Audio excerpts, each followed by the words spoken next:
Tardé un segundo en notar que faltaba algo, y fue su lengua lo que me miraba desde el hielo.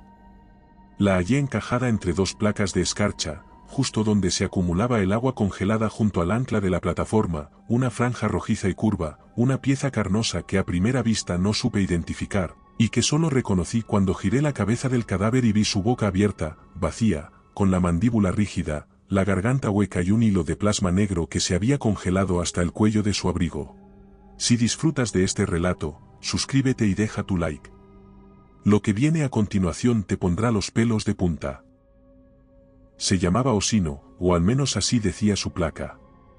Era electricista, había estado trabajando 2 noches seguidas en la cubierta norte, donde los generadores temblaban con el viento como si quisieran despegar y salir volando, y llevaba desaparecido 31 minutos cuando activamos el protocolo de búsqueda de emergencia, aunque yo ya sabía que no íbamos a encontrarlo con vida, porque nadie sobrevive tanto tiempo a la intemperie con este clima, y porque había algo más, algo que no sabía cómo explicar pero que llevaba semanas notando, una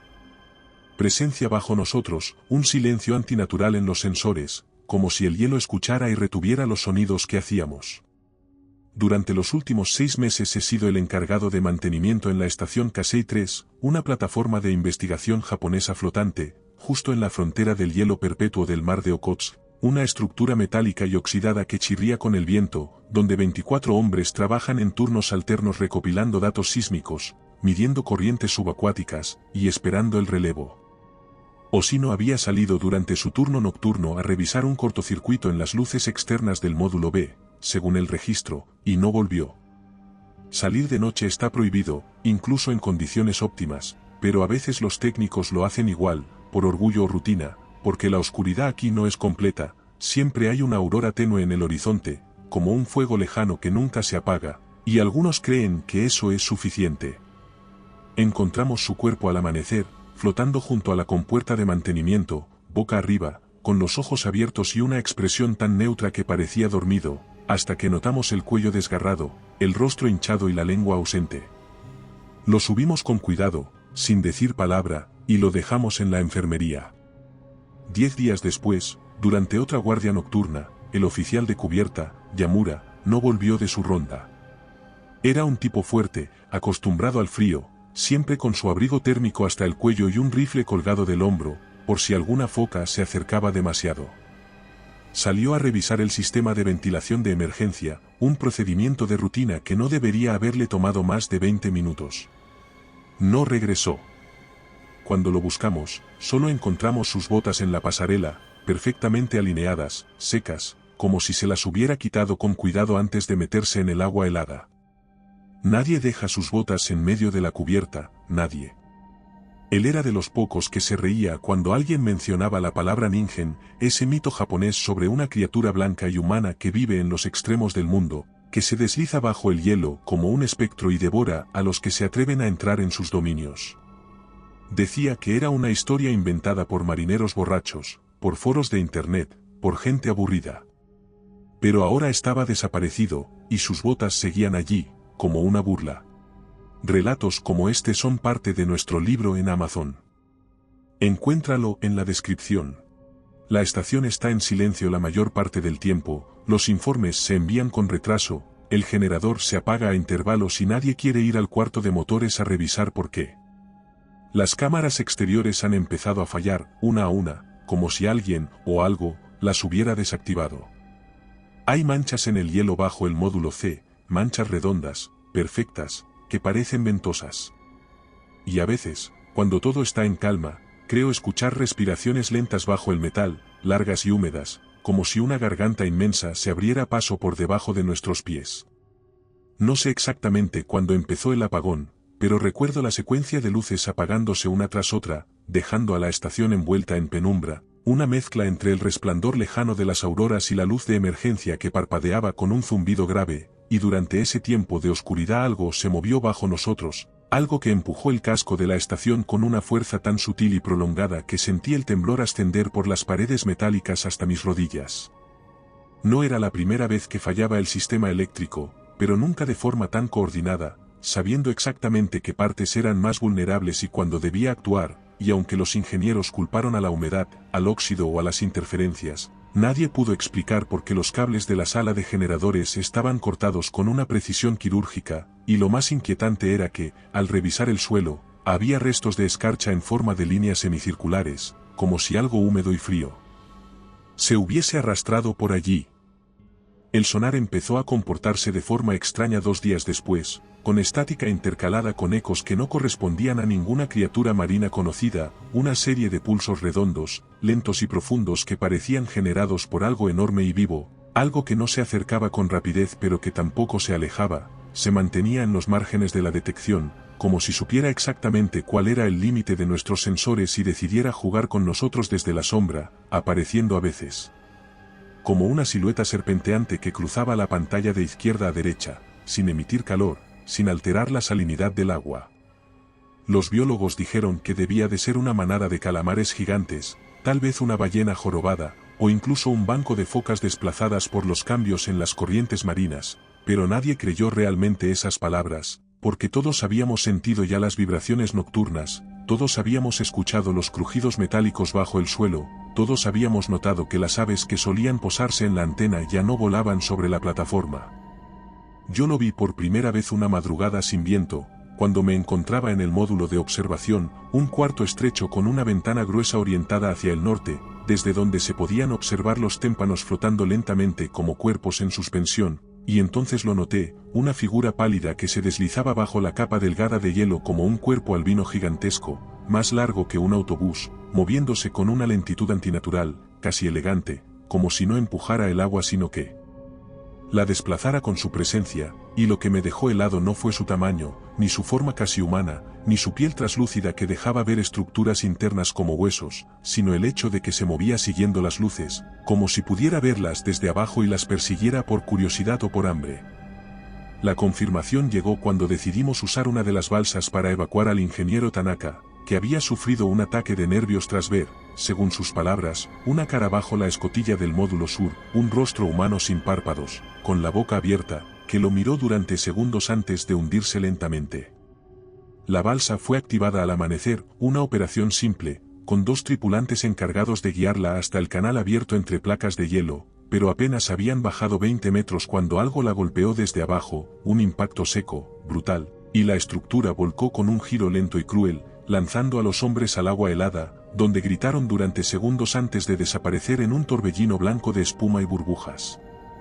Nos quedamos sin palabras, porque todos habíamos visto el vuelco de la balsa, todos habíamos oído los gritos, y sabíamos que algo los había arrastrado desde abajo, que no fue una corriente, ni un error humano, y esa noche el capitán ordenó cerrar todos los accesos exteriores y reforzar las cámaras de vigilancia. Este vídeo es posible gracias a nuestros miembros. Gracias por hacer esto posible. Y fue una de esas cámaras, una vieja unidad soviética instalada junto al casco inferior, la que encontré días después arrancada de cuajo, con los cables expuestos como venas, con el soporte metálico doblado hacia adentro, como si algo la hubiera presionado desde fuera con una fuerza inmensa, con precisión, y sobre el cristal agrietado, aún empañado por el hielo, quedaban 5 marcas circulares, del tamaño de dedos humanos, perfectamente alineadas. No hubo alarma, ni gritos, ni luces de emergencia, solo un golpe seco en la estructura principal, un crujido metálico, y después el silencio más puro que jamás haya sentido, un silencio que no era ausencia de sonido sino una presión densa que aplastaba los pensamientos, que comprimía los pulmones y detenía el tiempo, y cuando salí de mi camarote, encontré las puertas abiertas, los corredores vacíos, las luces titilando, y manchas de humedad en las paredes, marcas de arrastre en los pisos. Herramientas caídas como si las manos que las sostenían hubieran desaparecido sin resistencia. Recorrí los módulos con una linterna que parpadeaba a intervalos irregulares, como si algo la afectara, y al pasar por la sala de control vi las pantallas encendidas, pero todas mostraban estática, una niebla gris con líneas negras que se movían como si algo estuviera nadando del otro lado de la imagen, y la única cámara activa era la que apuntaba hacia la compuerta del túnel de escape sumergido, y allí lo vi, o creí verlo, una silueta blanca apoyada sobre el hielo, inmóvil, con el torso hacia arriba como si estuviera de pie sobre el agua, con la cabeza ladeada en una pose que solo después comprendí que era una imitación, un intento grotesco de parecer humana, pero sin lograrlo, como si estuviera aprendiendo a ser uno de nosotros pero le faltaran detalles, alma, estructura, propósito. busqué a los demás, llamé por el intercomunicador, activé las balizas de localización, recorrí la sala médica, el laboratorio de biología, los módulos de descanso, y no encontré a nadie, solo señales de una rutina interrumpida por algo que llegó sin ruido, sin violencia aparente, pero con una decisión absoluta, como si tomara lo que necesitara sin esfuerzo, y cuando comprendí que estaba completamente solo, que no había nadie más en la estación y que las comunicaciones estaban cortadas, que el canal de emergencia solo devolvía estática, supe que tenía que huir, que la única salida era el viejo túnel de escape que descendía hasta una cápsula de rescate autónoma sumergida a 10 metros bajo la estructura, un modelo soviético antiguo que solo podía activarse manualmente desde el interior. Me preparé en silencio, no quería hacer ruido, y al abrir la compuerta que llevaba al túnel sumergido sentí el primer temblor, leve pero rítmico, como si algo grande se estuviera desplazando por debajo, algo que no nadaba como los peces, sino que reptaba con lentitud, rozando el fondo del casco con su masa blanda, y supe que me esperaba allí en el agua, en su reino, en su hogar de oscuridad líquida. El descenso fue torpe, con la linterna en la mano izquierda y el sonar portátil en la derecha, avanzando por el túnel metálico que se estrechaba con cada metro, cubierto de escarcha por dentro, y al llegar a la escotilla final me detuve a respirar, sabía que al abrirla no habría vuelta atrás, que una vez en el agua estaría expuesto, y aún así lo hice, giré la rueda oxidada, dejé que el mar helado entrara con violencia, y me lancé al vacío, descendiendo por el eje vertical hasta tocar el agua. Con los pies y luego sumergirme por completo, rodeado por una oscuridad tan densa que la linterna apenas iluminaba un cono turbio delante de mí, como si la luz fuera absorbida por una sustancia más espesa que el agua. Si te está gustando este relato, suscríbete. Y recuerda que comentando nos ayudas a llegar a más gente, siempre os leemos a todos. Si no sabes qué comentar, siempre puedes poner misterioso en los comentarios. El sonar comenzó a pitar a los 30 segundos, un sonido bajo, grave, espaciado, que indicaba movimiento cercano, y yo avanzaba con brazadas lentas, buscando no hacer ruido, descendiendo hacia donde se suponía que estaba la cápsula, aunque en la oscuridad todo parecía igual, y entonces lo vi, desde abajo, más allá una figura blanca, inmensa, que ascendía con una lentitud estremecedora, con los brazos extendidos, con una cabeza grande, ovalada, sin ojos visibles, pero con una boca vertical que recorría el rostro de arriba abajo, una hendidura húmeda que se abría en silencio, y que al hacerlo revelaba una serie de estructuras internas que no eran dientes ni carne, sino algo intermedio, como lenguas vestigiales o tentáculos atrofiados que se agitaban en espasmos involuntarios. Me paralicé durante segundos que fueron eternos, flotando frente a esa cosa que no se detenía, que ascendía hacia mí sin cambiar de dirección, y supe que no me estaba mirando, porque no tenía ojos, pero sí me sentía mi calor, mis vibraciones, el palpitar de mi corazón, y en un acto desesperado encendí el foco secundario, lo dirigí hacia su cara, y vi cómo se detenía, apenas un instante, como si no soportara la luz directa, como si su piel blanca reaccionara al estímulo con una contracción casi dolorosa, y eso me dio una oportunidad, apenas unos segundos para impulsarme hacia la cápsula, encontrar la compuerta, golpear con el puño hasta que se abriera con un gemido de metal, meterme dentro, cerrar tras de mí y presionar el botón de emergencia. Sentí el movimiento, el ascenso brusco, la presión en los oídos, el temblor de la estructura mientras ascendía por el canal de evacuación.